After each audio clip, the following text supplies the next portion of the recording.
Salut la compagnie, c'est Jules Melon et aujourd'hui dans un procédé critique, je suis avec l'ami Capitaine Critique. Comment vas-tu?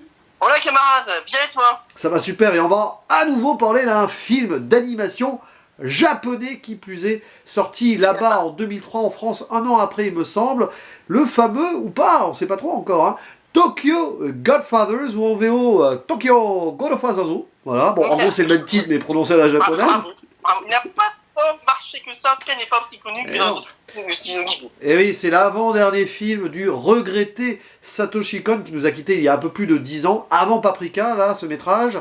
Et alors, au casting, bon, bah, des voix japonaises ou françaises. D'ailleurs, j'ai regardé les voix françaises, il n'y en a pas des connus. Voilà, c'est pas les doubleurs qu'on a l'habitude d'entendre beaucoup. Ils n'ont pas de page Wikipédia, par exemple. Et alors, c'est un film qu'on peut qualifier de conte de Noël, donc on prolonge la magie de Noël ici avec cette vidéo, qui se déroule le soir de Noël et les jours suivants, et qui est aussi un métrage très social, et on peut le dire d'avance, pour un film d'animation, la thématique abordée est très rare, et c'est pas forcément pour les enfants, même si, pourquoi pas. Donc précision, parce que oui, tous les films d'animation ne sont pas que pour les enfants. Voilà. Et on va suivre donc les aventures de 3 SDF à Tokyo, voilà. Déjà. Un homme, un homme qui a la cinquantaine, hein, qui s'appelle Jin, alias Vieux Schnock, qui est donc ruiné, soi-disant, mais on va apprendre beaucoup des personnages dans le film. Il y a Anna, une femme transsexuelle ou transgenre, enfin voilà, qui, on ne sait pas trop non plus d'où elle vient au début, et une adolescente qui s'appelle Miyuki, qui a fait une fugue. Et ces 3 clochards forment une petite famille indirecte, et un beau soir, donc le soir de Noël, ils découvrent un bébé, une petite fille au milieu des ordures, comme ça, et ils vont décider de la recueillir tout en se demandant d'où elle vient. Ils ont des indices dans un sac, etc. Retrouver les vrais parents et s'occuper d'elle en même temps.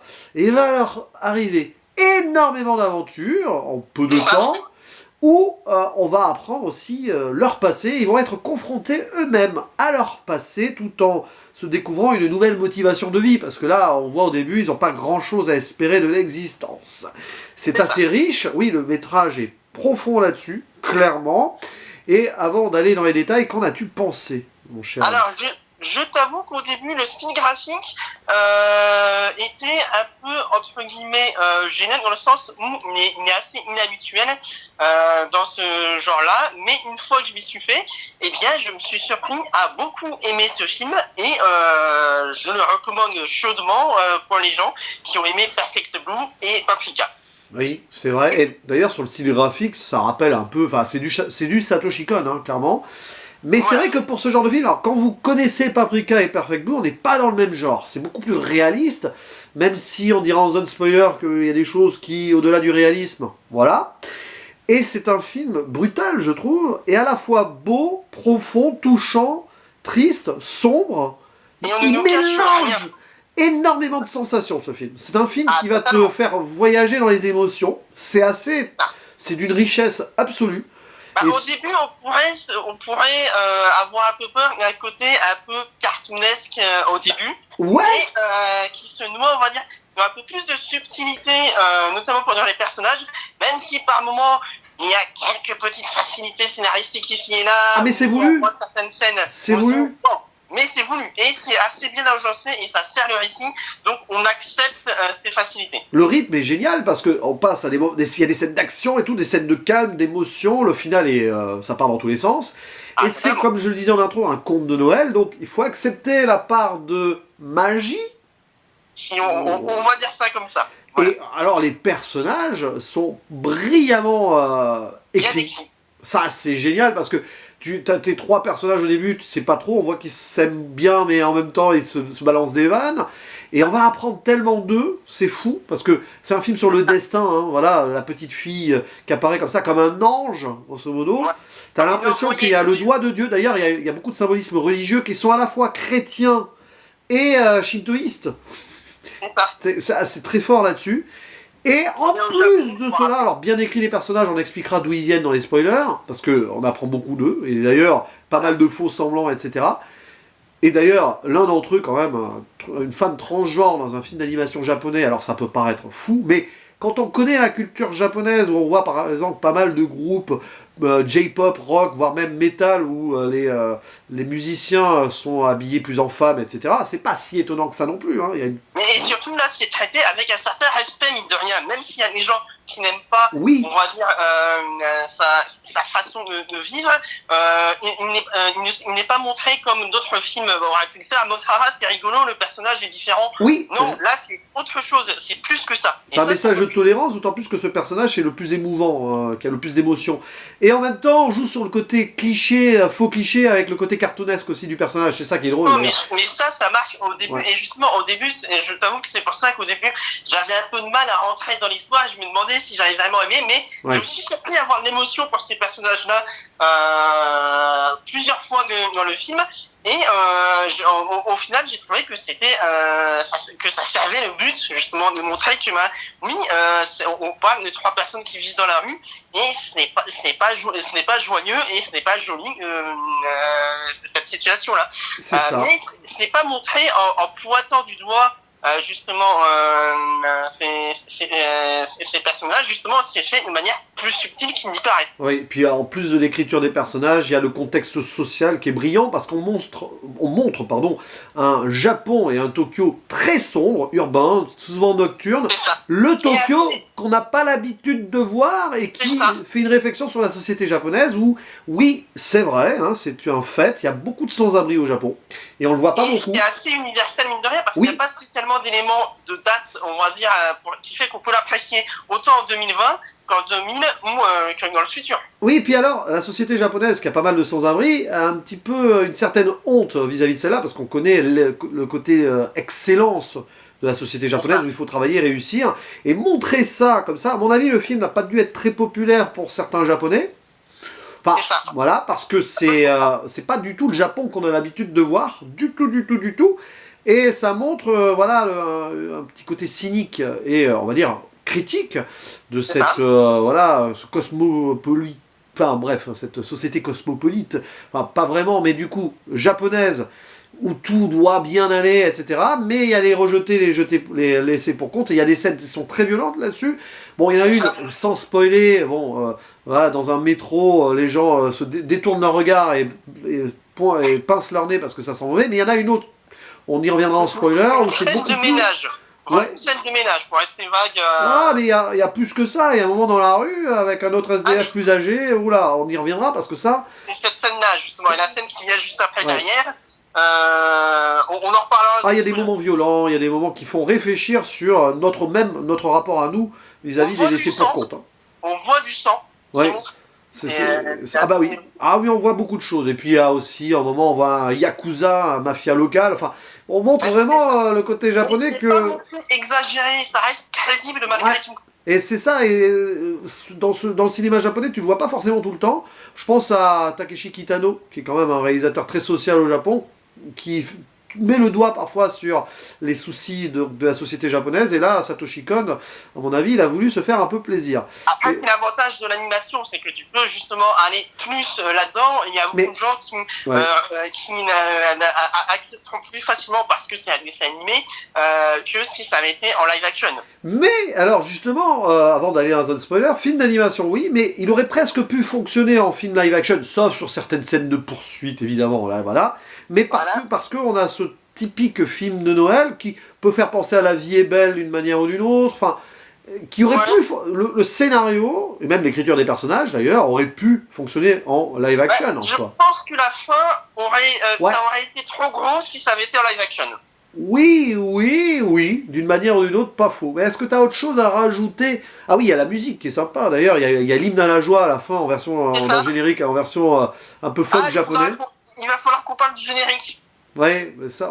spoiler, je serais curieux d'avoir ton avis à ce niveau-là. Mais une dernière chose à ajouter, si vous avez aimé les films tels que Paprika ou Perfect Blue, vous allez aimer ce film-là. Oui, et alors on reconnaît la patte Satoshi Kon, mais pourtant c'est très différent de Paprika et Perfect Blue. Déjà, les deux films entre eux étaient un peu différents. Il y a ce côté assez mystique, sans en dire plus, et très profond sur l'être humain dans ces 3 films en même temps. Avec le rapport entre les autres et l'image qu'on veut se donner et la réalité des faits. En fait, c'est ça qui relie ces 3 films. Et du coup, on va rentrer dans la zone spoiler. Alors, oh là là, bon. Alors, suspension d'incrédulité. Ce film est un film magique, conte de Noël.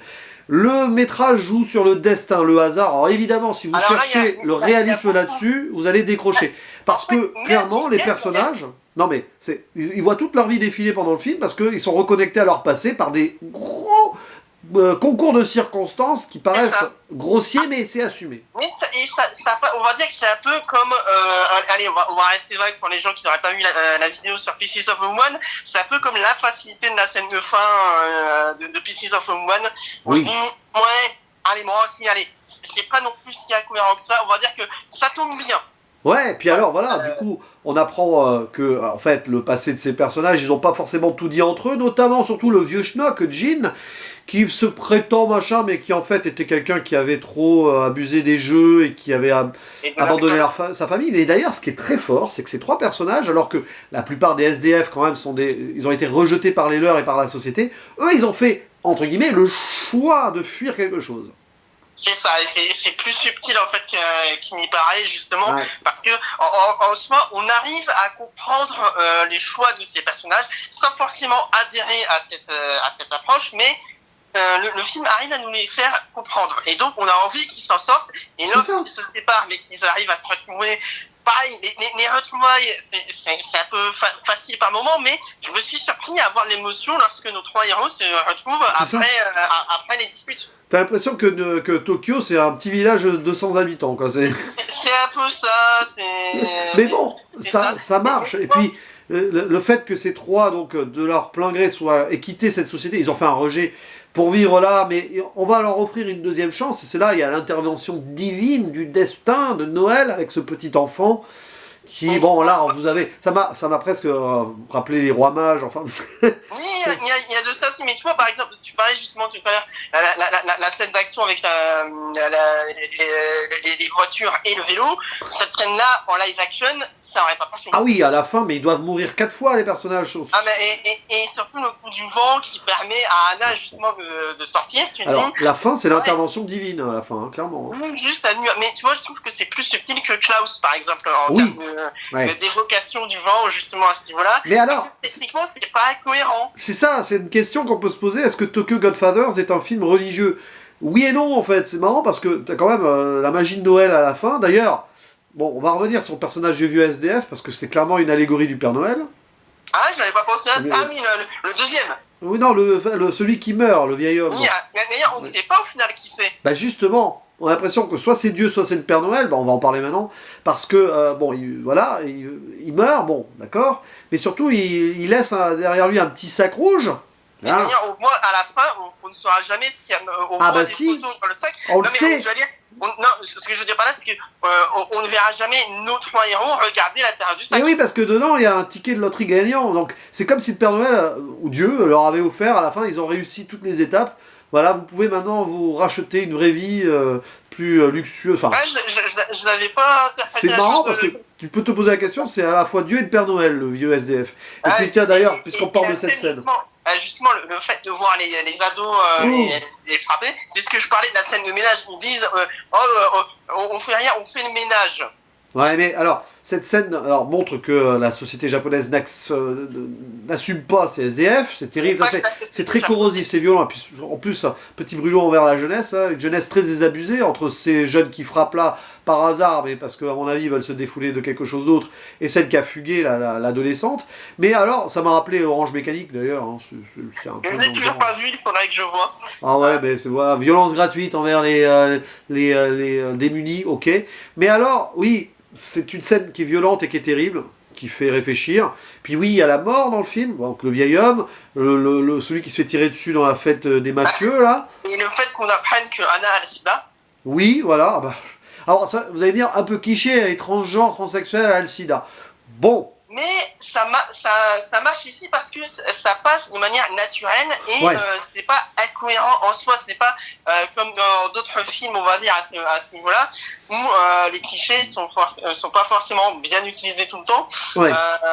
Voilà, allez, je vais dire un peu de mal de ce film-là, mais par exemple, dans 100% Bio, il y a un personnage qui est homosexuel Oui. et son compagnon est le cliché. Et là, ce n'est pas très bien fait, alors que là, c'est mieux fait. Oui, puis de toute façon, tu apprends dans son background que c'est un homme qui s'est sorti femme, donc pratiquement toute sa vie, mais qui a elle-même, voilà, Il a été abandonné qui a par été ses parents. abandonnée. Voilà, elle n'a pas de repère, elle s'est construite toute seule et elle s'est découverte ainsi. Et c'est pour ça qu'elle est très attachée au bébé qui s'appelle Kyoko. Donc du coup, voilà, c'est qu'ils ont, enfin, Elle a ils- choisi d'appeler Kyoko. voilà, ils ont choisi de l'appeler comme ça parce que ça veut dire, je crois, enfant pur, un truc comme ça. Enfin, ça renforce l'idée de l'ange, hein, du petit Jésus local, quoi, grosso modo, parce que c'est ça. Hein. C'est ça. Voilà, c'est vraiment, il y a une lecture religieuse quand même. Alors, je sais pas si Satoshi Kon, pardon, était croyant, mais bon, ou pas, mais bon, c'est marrant. Et puis, voilà, très touchant. C'est le personnage le plus touchant.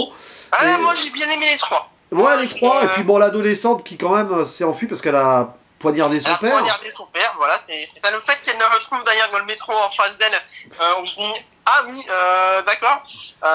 Mais- Voilà. D'ailleurs, j'ai trouvé ça intelligent qu'ils aient coupé au moment où elle le retrouve dans l'hôpital. Oui, voilà, mais en tout cas, ce qui est aussi sûr, c'est que c'est un film qui est sur le pardon aussi. Alors, Des personnages qui se pardonnent eux-mêmes et qui sont pardonnés par ceux qui reviennent dans leur vie, quoi. Et d'ailleurs, en parlant de la fin, qu'as-tu pensé du générique de fin?